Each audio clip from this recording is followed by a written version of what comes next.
Have you ever looked at those nutrition labels in the grocery store and thought, surely this is a well-reasoned and scientific process? Well, I got some news for you, and there's only one Undertaker from the 18th century who can give us all the answers. This week on Seemingly Unrelated.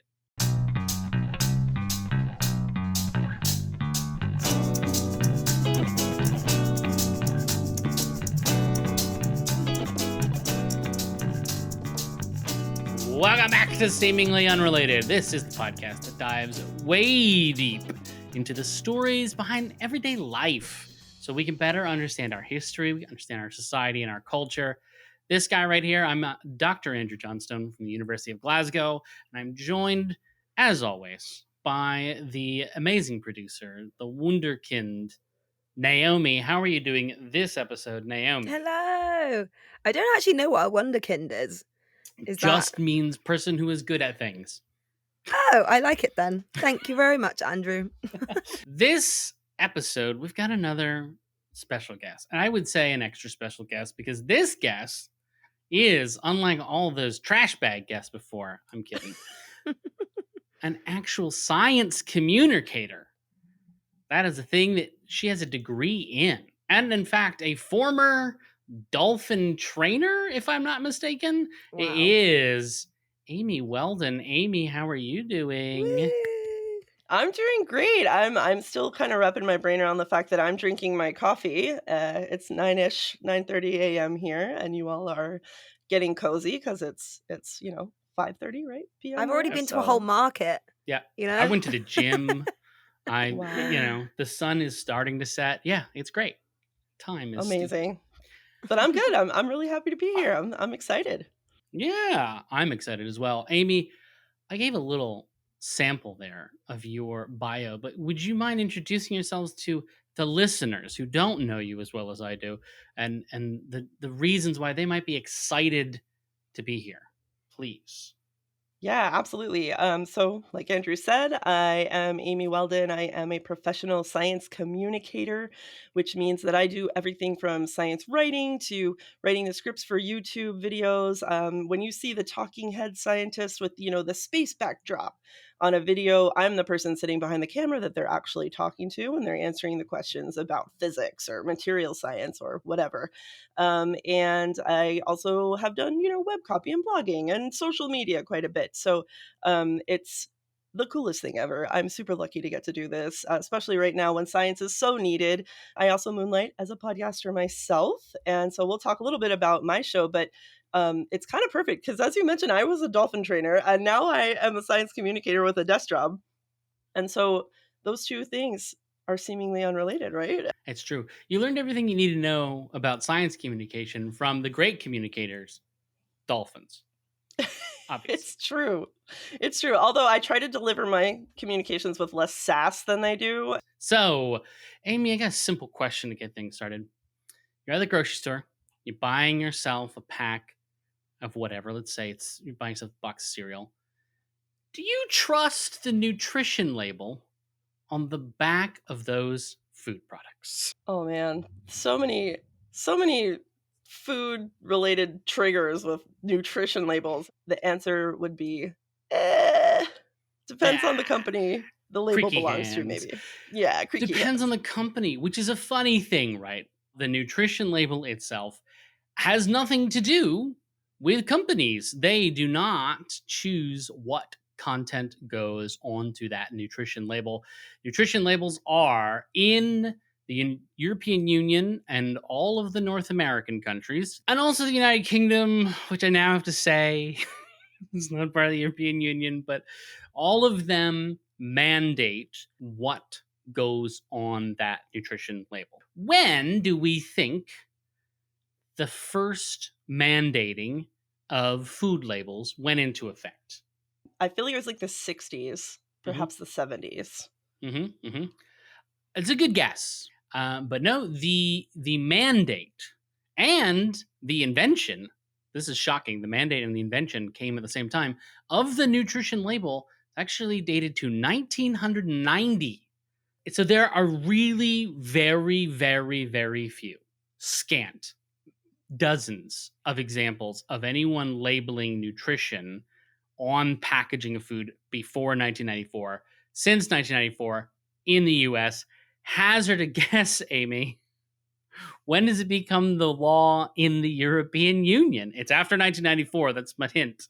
I want to say it was very recently. I want to say it was in years that start with a 2. Yeah, sure. I don't know. I'm just going to pull a number completely out of time and space and say 2005. I don't know.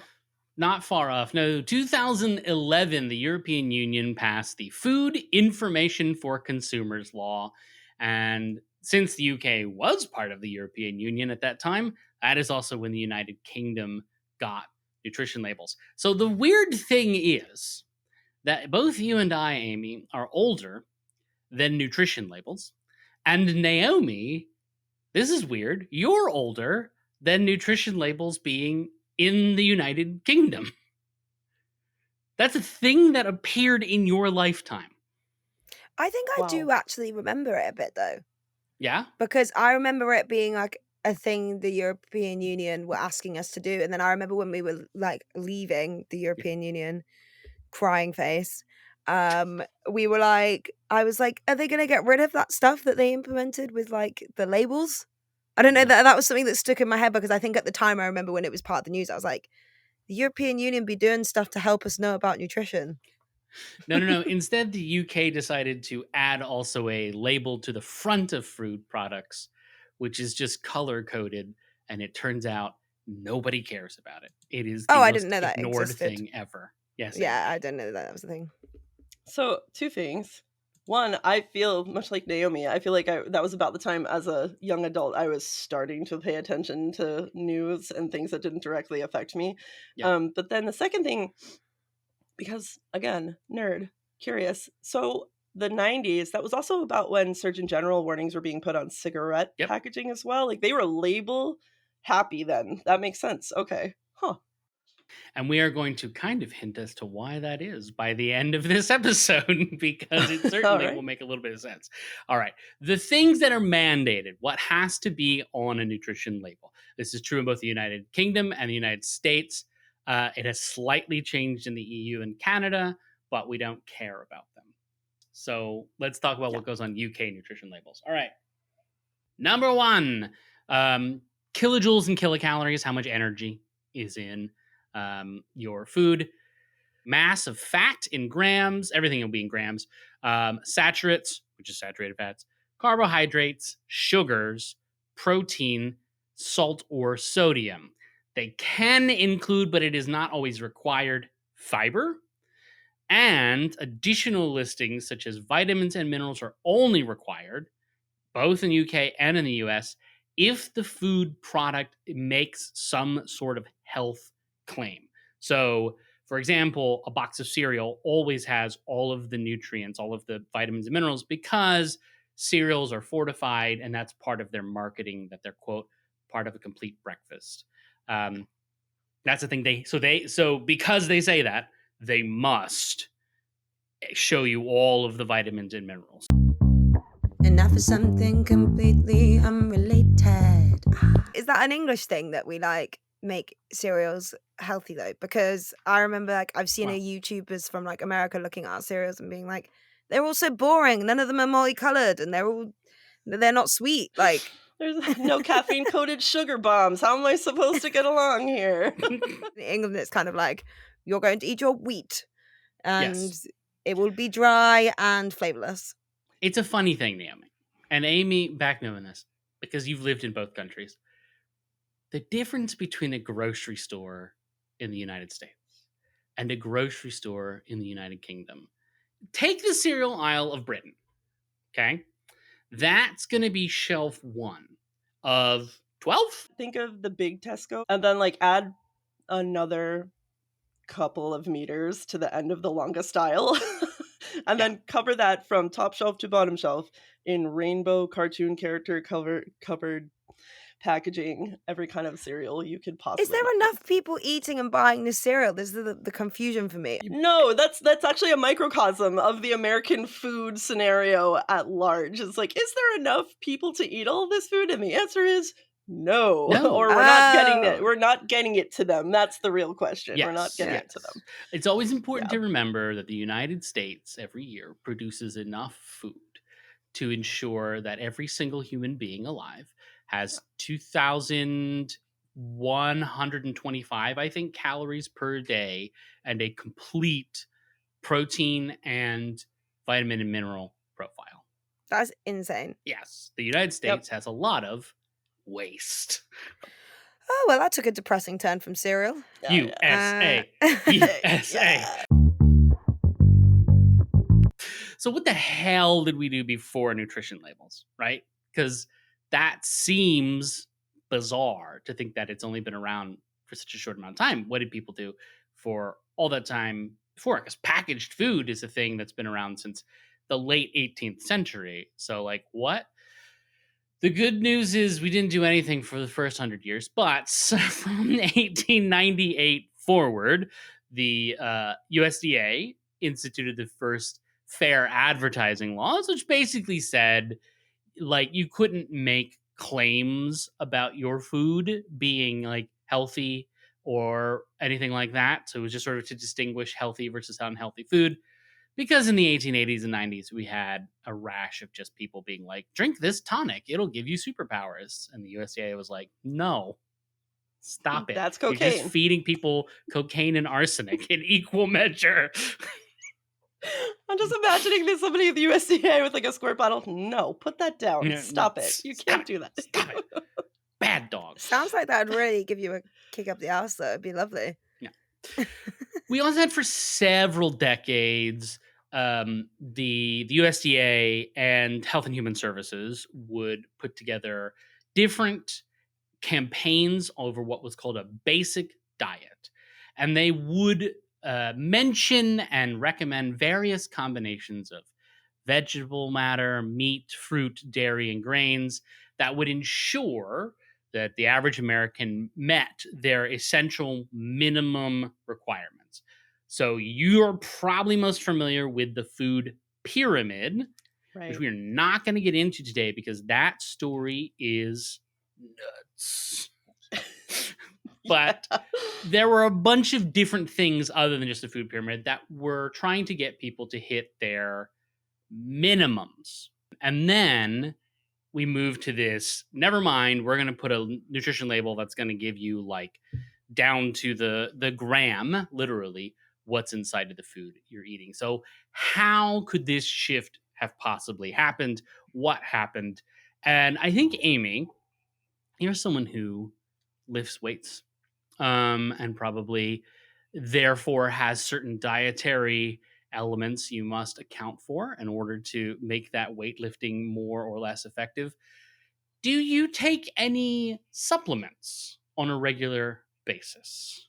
What are we qualifying as a supplement That's a today? good question. What do you think of when I say supplement? It could. I think most people would say protein, and I know collagen is a big one right now. I think the Athletic Greens. I know that's a company over here that's like basically powdering all of the nutrition you get from dark, beautiful veggies, chicory, arugula. So I Instead think of those would eating be what I would delicious greens. qualify instead of eating delicious greens, right? Sorry, guilty. Put it in a smoothie. Thank you so much. But it's I think those what I would qualify as like most people's supplements in general. My mum hates vitamin supplements. Mhm. Okay. To the point where, so when I was younger, I had a cold, yeah, and I had this gig coming up and I had to sing, and I was really scared about not being able to sing. So I bought the effervescence, like Barocca style Yes. vitamin C things. Okay. Oh, yeah. Pretty harmless, pretty day to day to take that. And I started drinking them, and I used to hide them in my room because I was scared that my mum would find them. Because she's a nurse, and I just like yeah. the idea that, like, in a normal person's house, it would be hiding like drugs, and you're like, I don't want my parents to find out the weed, but you're like, I had to hide from my mom, who's a nurse, my vitamin C supplements. Yes. Contraband. And she found them and she threw them away. Jan, no. I was so annoyed. And do you know what? She did actually say that she felt a bit bad about it when I came to her. I was like, I've got a cold. And she was like, just so bad for you. Reason is, her theory, and I think this has been proven, is if you have enough vitamins in your diet, your Yep. body self-regulates your vitamins. So if you have too many of one vitamin, it'll pee it out. If you have not enough of it, it will reserve some of the vitamins that you had in other stuff. So she's saying that these supplements give you so many vitamins, they give you a whole daily allowance of vitamin Yes. C, but you're getting vitamin C from like eating in your diet anyway. And so then your body has this big spike of vitamin C, then your liver and kidneys have to work overtime to filter out all the vitamin C, and then you just pee all of it out, and your liver and kidney have worked really hard. So there you go. Yeah. It's not the worst theory that anyone's come up with. It is not in the research I did for this episode, because this is part of what the research in this episode is. There is no data to suggest that a daily multivitamin, basically, that it has any kind of long-term health problems associated with it. It also doesn't have any long-term health benefits associated with Yeah. it. It's Mhm. it doesn't make it is the sort of thing. It is the sort of thing. What are you eating? Are you actually eating a balanced diet? If the answer is no, as Amy pointed out, a supplement could cover some missing pieces. We in Scotland, for example, need this is recommended by the NHS to take a vitamin D supplement in Oh the yeah, that's the winters. one thing my parents take is vitamin D, because they're like, Yeah. we don't get enough of that. Yeah. So I guess that's the line, is if you're already getting enough of it in your diet, you don't need to then take a multivitamin Correct. that has all the vitamins in. Yes. So vitamins are where we must take our story. So the vitamins, oddly enough, people had an idea of something in food that was not just food, that was really helpful for preventing disease. And then in 1910, two gentlemen, Casemir Funk and Elmer McCollum, Funk and McCollum, both within like a couple months of each other discovered vitamins. Like they found the thing, right? Funk isolated vitamin C and McCollum vitamin B12, and they were amines. And so it is vita-amine, which means basically life protein sort of thing, or like life essence would be the way to think of it. So that's all it means. It's just, that's why they're called vitamins. Fun fact. Cool. So Yeah. these guys were trying to study disease. They were trying to prevent disease. It had been known that certain foods could prevent certain diseases since the 17 teens, when British ships were taking lemons to stop scurvy, right? So it's Funk who pursues vitamin C. He wants to stop scurvy. And it is McCollum who's obsessed with a disease called beriberi. And that's why he discovers vitamin B12, also known as thiamine. So they realize that the thing that's in the food that keeps people from getting those diseases is these amines, these vitamins.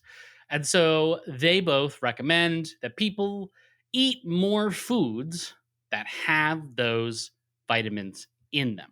This is the start of people thinking, interesting, maybe we can take food and break it down into its like constituent parts and understand what nutrition is. Basically, McCollum and Funk invented nutrition science. Now, listen, nutrition scientists out there have done the history of nutrition science. I know there are like 24 other people I haven't cited. This is an hour-long podcast, and we're recording at minute 34. I don't know what the final cut's going to look like, but listen to me. I got to get to it. McCollum and Funk invented nutritional science. All the indigenous people are like, yeah, cool, yeah, sure, Yeah. totally. Yeah.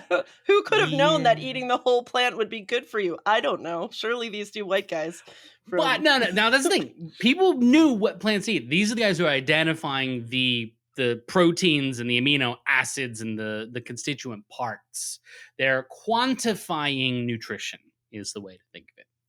Fast forward to 1941, so 31 years later, the National Nutrition Conference for Defense formed in the United States, Franklin Delano Roosevelt, and they came up with clear guidance on how much of certain foods people needed to eat to be physically fit enough to pass a military health exam and therefore fight Nazis.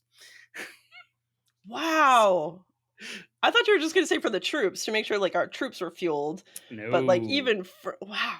Okay. We had a real problem though. Both world wars, the United States had a real problem, which was that there weren't enough people, there weren't enough men, should specify, who could pass the physical fitness test. Like they were just too skinny and they were too malnourished. And so starting in 1941, it's like, all right, we need to explain to people what they have to eat so that we can actually have an army big enough to fight Hitler. Huh. Bingo cards punched. World War II has appeared. Thank God. I was getting worried we wouldn't talk about it. Exactly. Yes. It's been too long. So It's been one whole episode since we last mentioned it. Naomi was going to go home and be like, "Dear diary, today on the episode, it didn't happen. I don't know." I don't know if Andrew's not feeling okay. My North Star is lost. By the end of the 1940s, if you are in a high income country, there's some kind of guidelines in place at the governmental level, at the national level, for what is considered healthy food, right? After the Second World War is over, rationing ends. When rationing ends, everywhere that rationing ends, the fad, the sort of energy is let's go nuts, eat everything. Like it becomes we see consumer culture really start to escalate dramatically because you had such a period of deprivation, and now all of a sudden that deprivation's gone. You can eat as many cakes as you want. No one's going to deny you the amount of flour and butter you need to make that cake, right? So go ham. Or go cake, I guess, because I was using cake as an example. Right. If you go back and watch commercials, for example, for Tang, the breakfast meal replacement drink, which is what Tang was originally for, they specifically say that it has more vitamin C than a glass of orange juice. They specify that. So that is because it is a vitamin fortified drink. So have as much Tang as you want. It's got vitamins in it.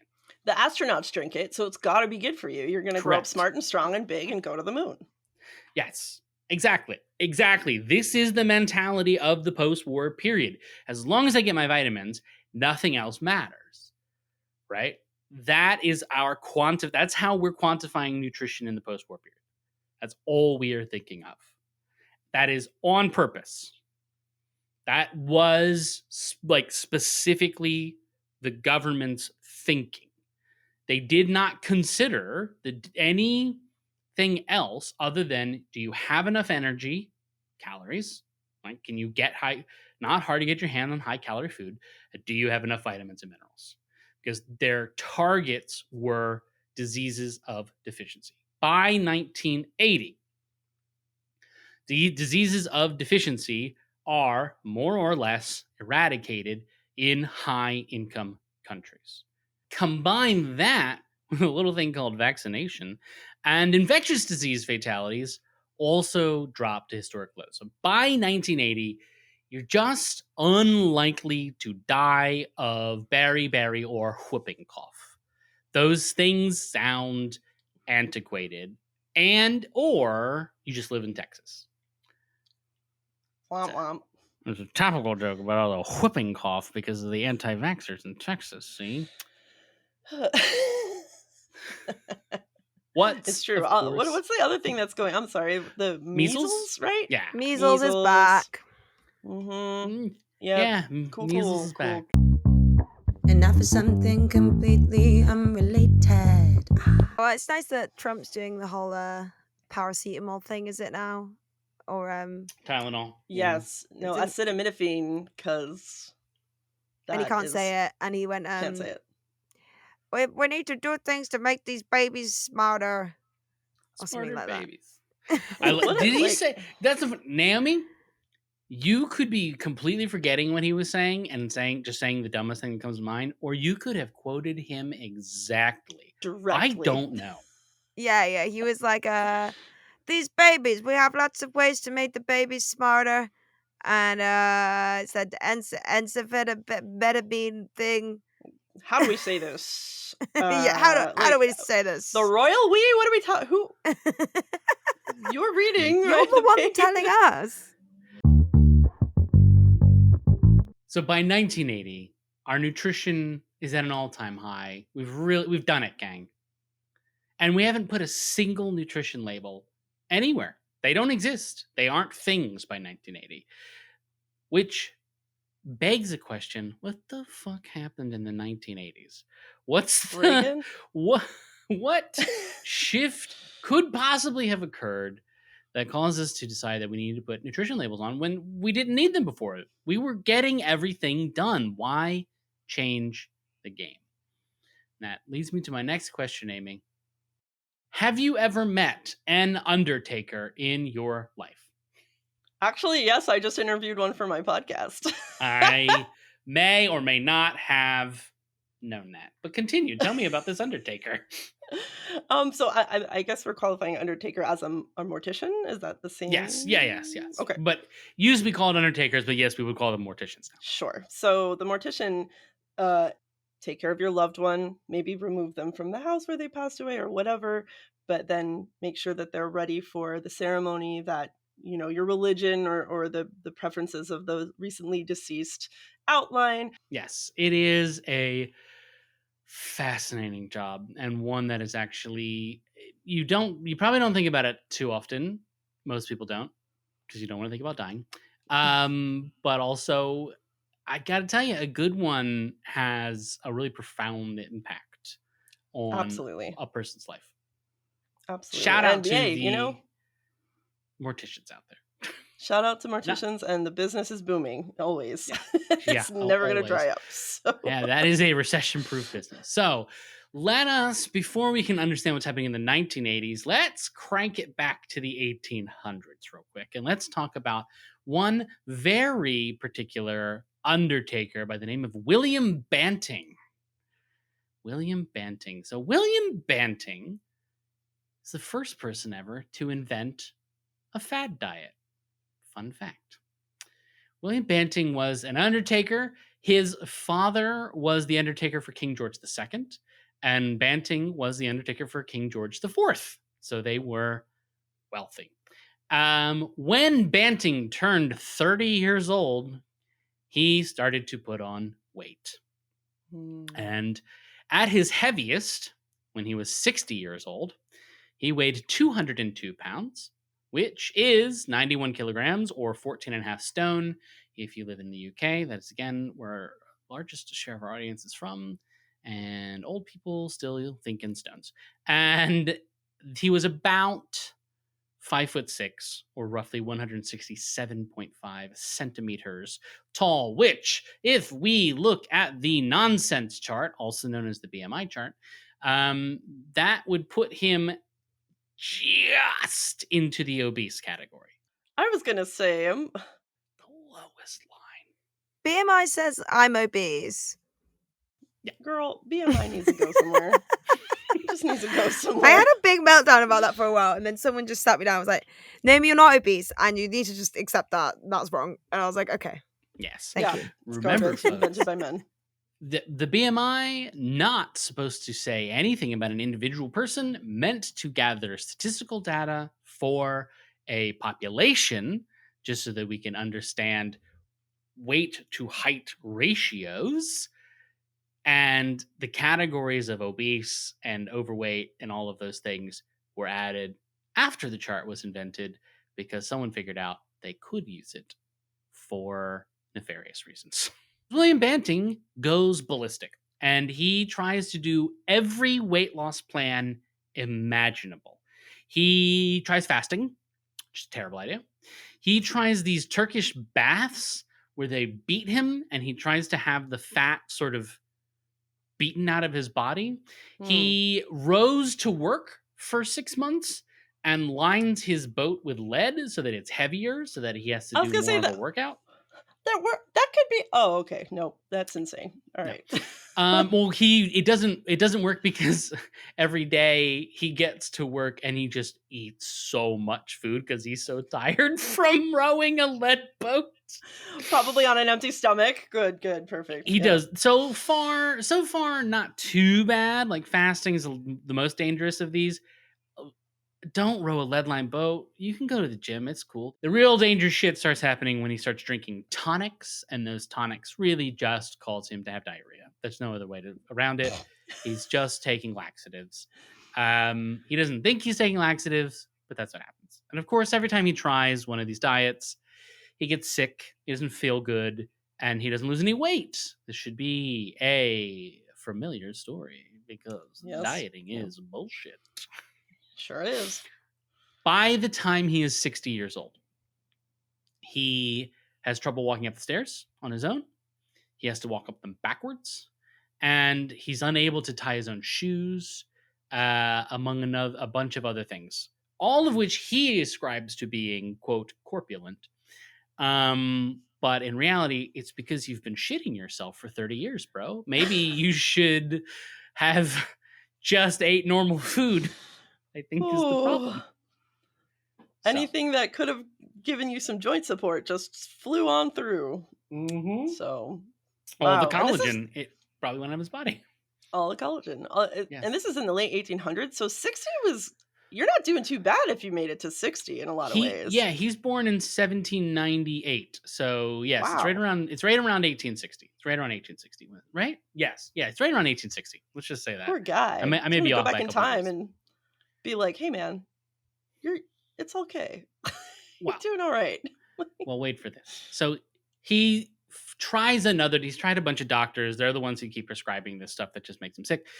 His friend, a doctor named William Harvey, goes to a conference in France where another doctor named Claude Bernard, who has been working with patients who have what today we call type 2 diabetes.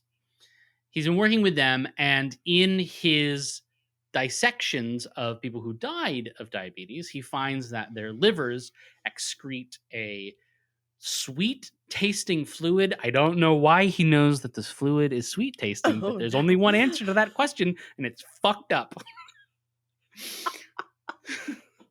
It's so dark. Let's just hope he wasn't spreading it on toast or something in the morning. I don't know. He was squeezing dead bodies' livers and licking them. Like, that's the only thing that could happen. That's so weird. And yet. Oh no.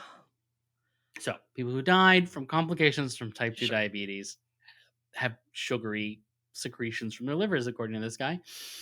So, he starts treating his living patients by introducing a low sugar and starch diet. Which, by the way, gang, if you've got type 2 diabetes, is still what your doctor does. They treat you by saying you need to not be consuming a shitload of sugar. Yep. That is true. He also remarks in his sort of lecture he's giving that most of his patients experience weight loss during their diet. So Harvey goes back to his buddy Banting and says, I got an idea.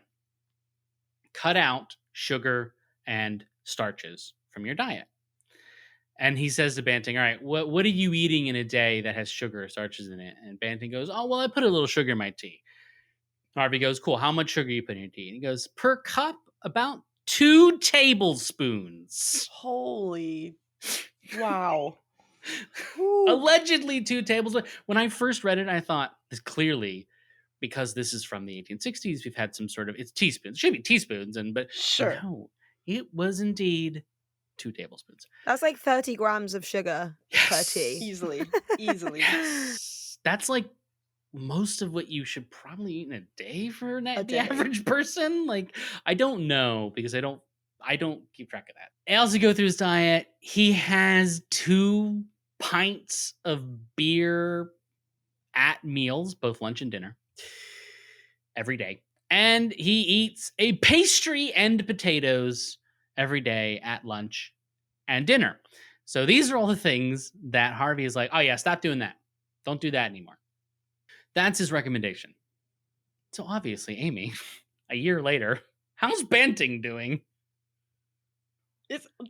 I don't know, because like, me personally, I've been like, no, I'm not gonna do any of that, that sounds terrible." But did he stick to it? Did he lose weight? He did. He sticks to the diet every day. He keeps a journal Oh, every day. He marks all of the progress. alright. And like, yeah, he went from drinking 2 pints, no, excuse me, 4 pints. Yeah, 4 pints of beer a day and having minimum 4 tablespoons of sugar in his tea down to 1 glass of claret a day.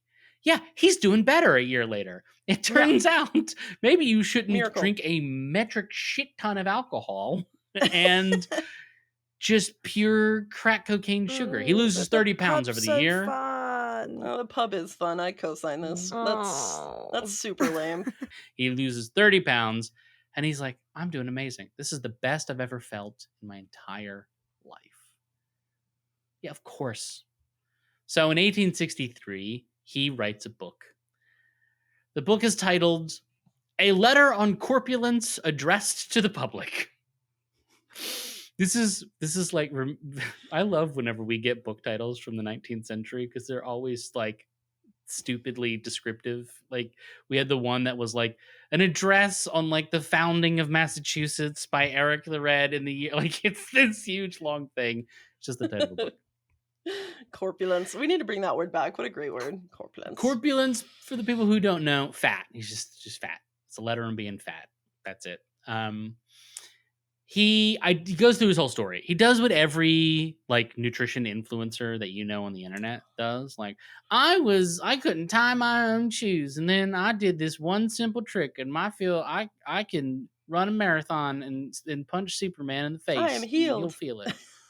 Yeah, and other people buy the book. It gets 3 editions. It sells so quickly within its first, I believe, 2 years. And lots of people love it. It is the first fad diet. 1863 is when fad diets were invented. Nobody understood why, by the way, this was working. Like not eating as much sugar and starches. The best explanation at the time was that sugars and starches were combustible and that therefore when we breathe oxygen in, it must cause those sugars to combust inside of the body, and that makes us fat. I love the 19th century. Please go ahead, Amy. Wait, so I was gonna ask something else, but is that where burning calories comes from then?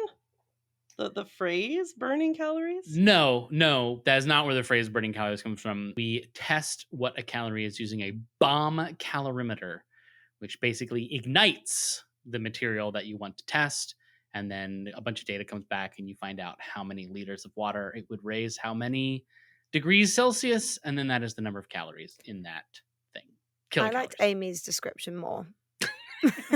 That's what I'm going to tell people. You said combustible, so I just was like, oh, okay, explosions.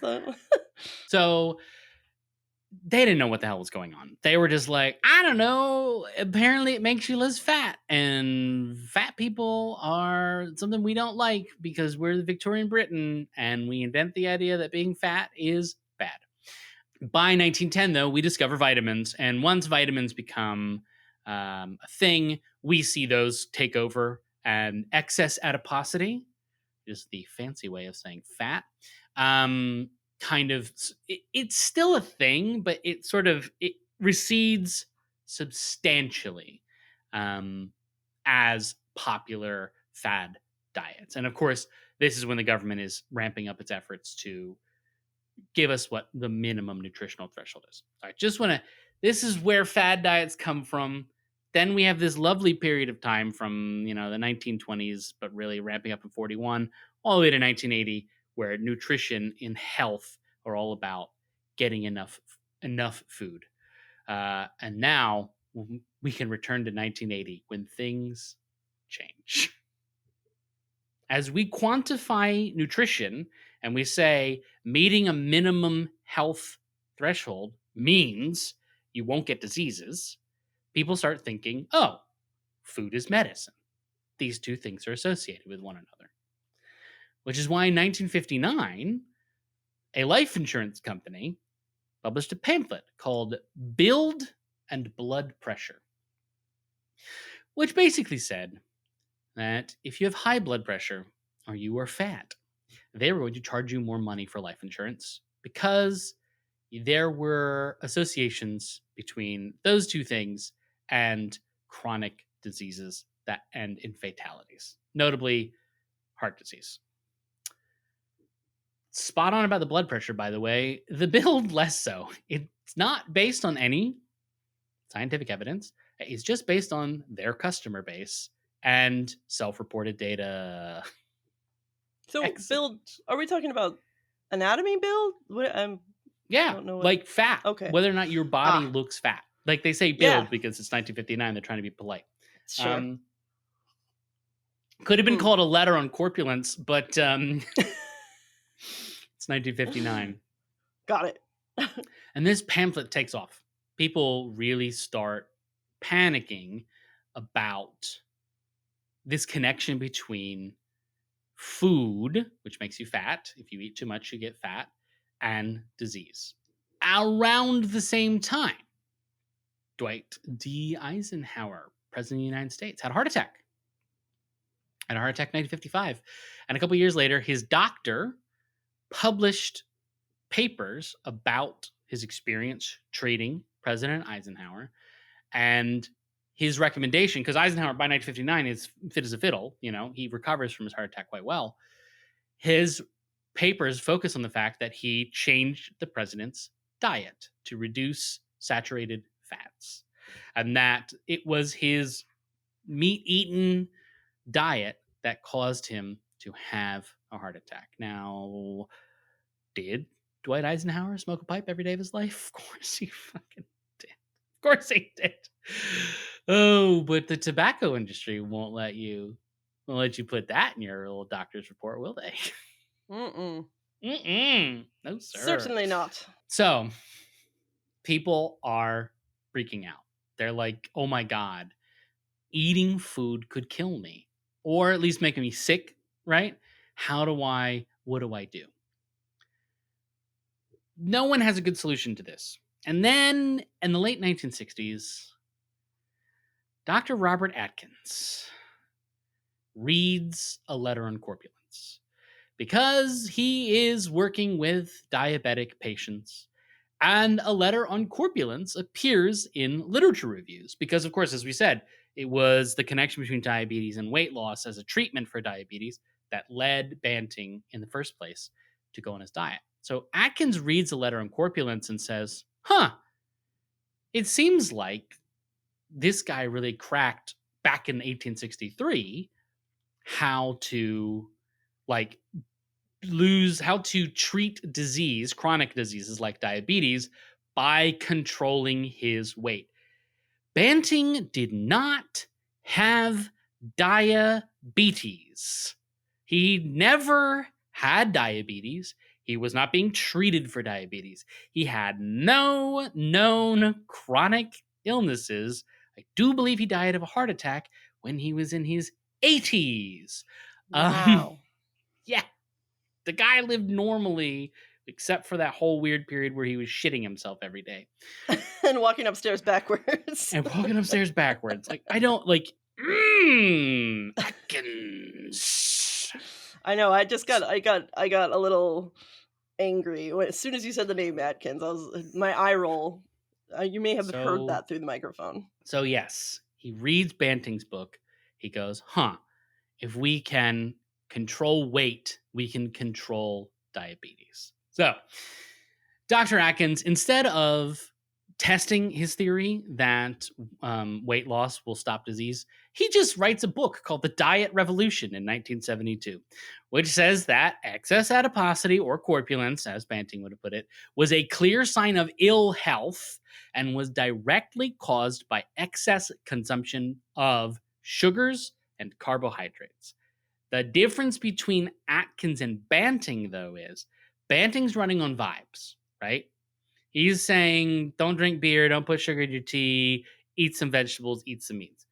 Atkins, though, is 100 years in the future, where we have started quantifying things, right? We know that there are numbers you need to hit to reach minimum nutrition. So clearly there must be numbers you must not hit for maximum nutrition, which is to say overnutrition. And so in Mm. his book, he starts talking specifically about grams of carbohydrates consumed in a day. And his idea is to get as close to zero as humanly possible. Oh my God. I can't. Yes. So it is our man, Dr. Atkins, who kicks off the idea that you must eat as few carbohydrates as possible, and your fat and protein consumption are largely irrelevant. So fry up some bacon, just don't put it on toast. I remember this. Yeah. I was 'Cause gonna people say, I loved remember it. the whole bacon versus apple argument. Mm-hmm. People loved You it can have a because pound of bacon, but you can't have an apple. you could have everything that is in a ham sandwich except for the bread and the tomato. Like if you put tomato in your ham sandwich, which My is, which arteries by the slam way, shut just listening to that right now. So this is the beginning. 1972 is the beginning of the shifting the target for nutrition from preventing disease by meeting minimum nutrition standards and shifting it to preventing chronic disease by preventing the overconsumption of macromolecules. Banting's pamphlet is actually republished after the diet revolution comes out, like because he cites it, he references it in the book, and it becomes a bestseller. It becomes a bestseller in like 1980, I think it was, or 1979. It is cited, actually, a letter on corpulence is cited in the congressional hearings that inform the creation of nutrition labels, by the way. When congressman holds up his letter on corpulence and says, Ugh. "We've known about this since 1863. It all came from an Undertaker." So we have just this Undertaker invents the idea of the fad diet. Science comes in and starts to actually quantify how food and nutrition works. And when those two forces collide, when the science work did good and made disease go away, and all that was left was diseases that the science couldn't deal with yet, possibly ever. I don't know. It's a fun thing about science. We don't know a lot of things, and you have to accept that. In stepped the fad diets, and then the fad diets start to inform this scientifically minded approach. I loved having you on this episode, Amy, specifically because this is kind of the problem in science communication. This is why we need science communicators. The nutrition label wanted to quantify nutrition, to treat chronic disease, but we don't know how to do that. That's not a thing that we understand.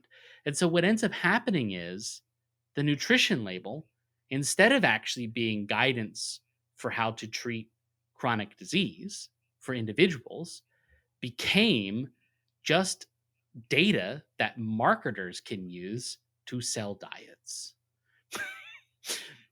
That is what happened. That is I was how it gonna all say. came together.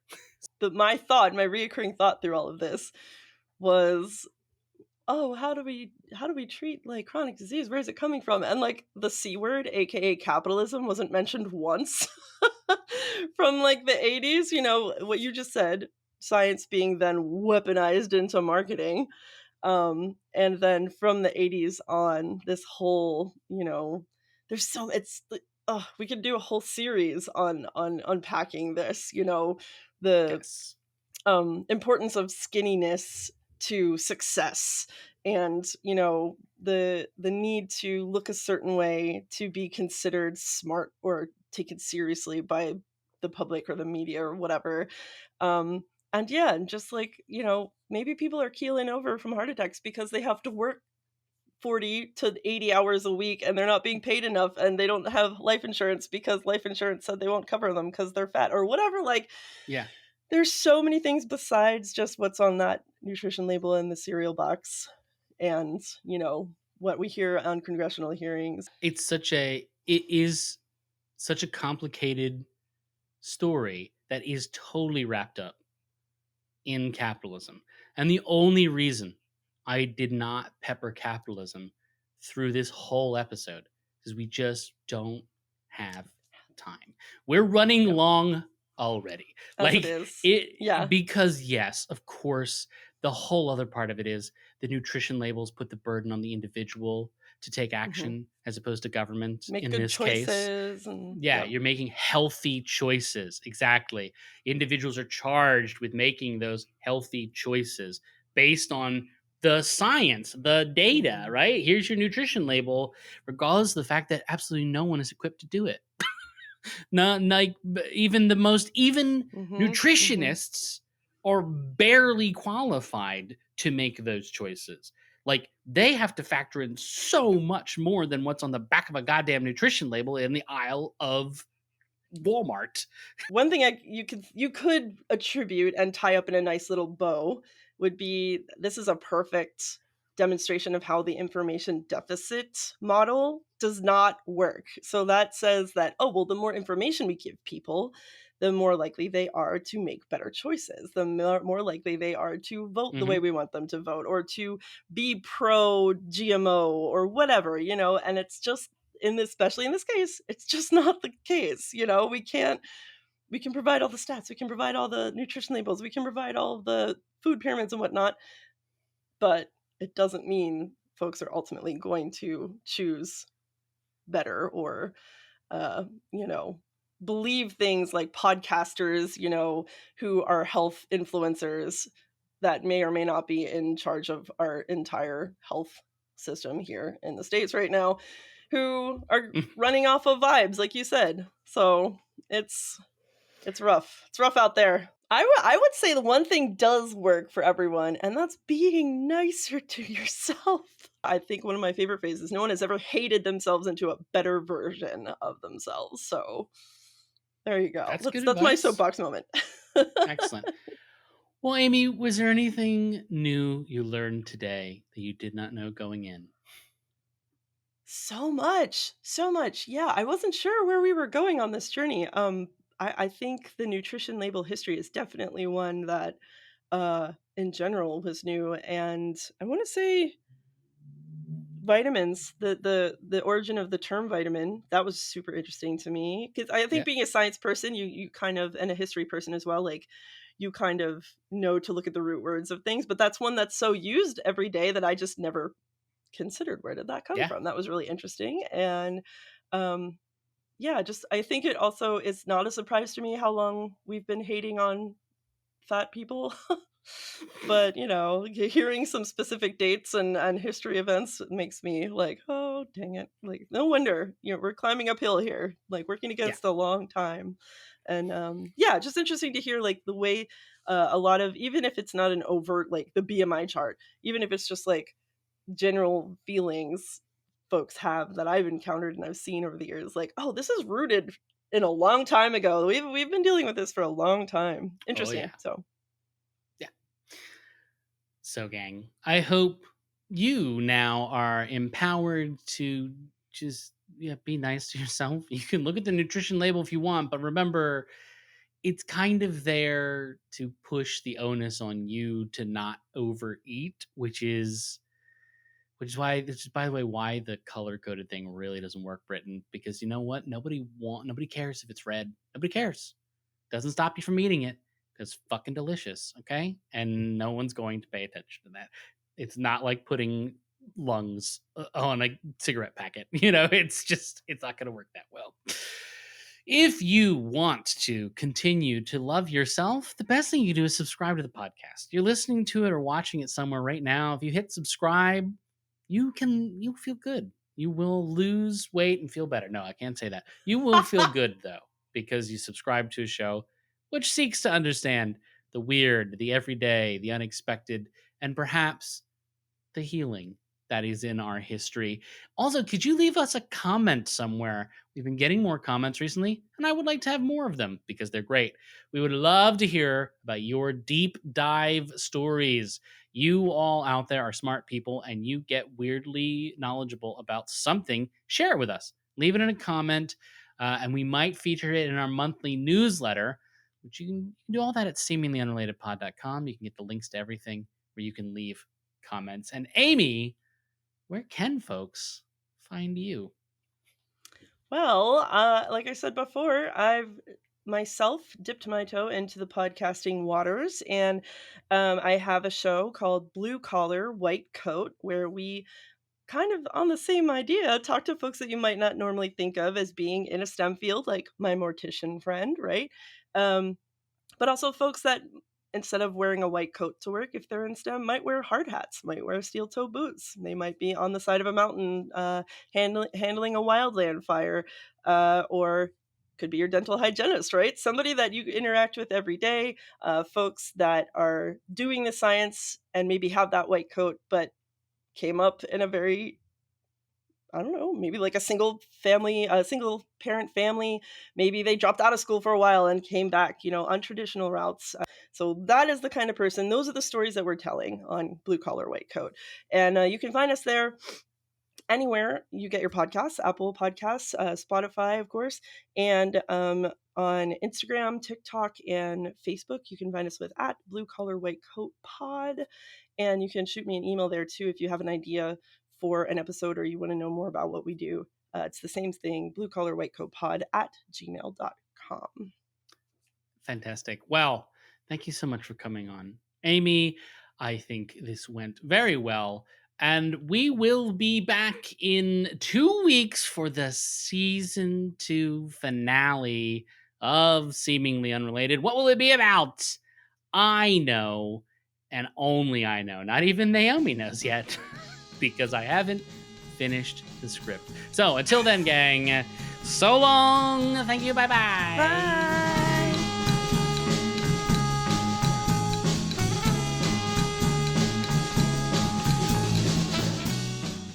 Seemingly Unrelated is a Life's Little Murder Boards production. Created and hosted by Andrew Johnstone, audio production and editing services provided by Naomi Code. Our artwork is by Megan Zemet. The theme song is Irizumi by Pistol Jazz. To find out more about everyone involved and access the show notes for this episode, visit us at seeminglyunrelatedpod.com.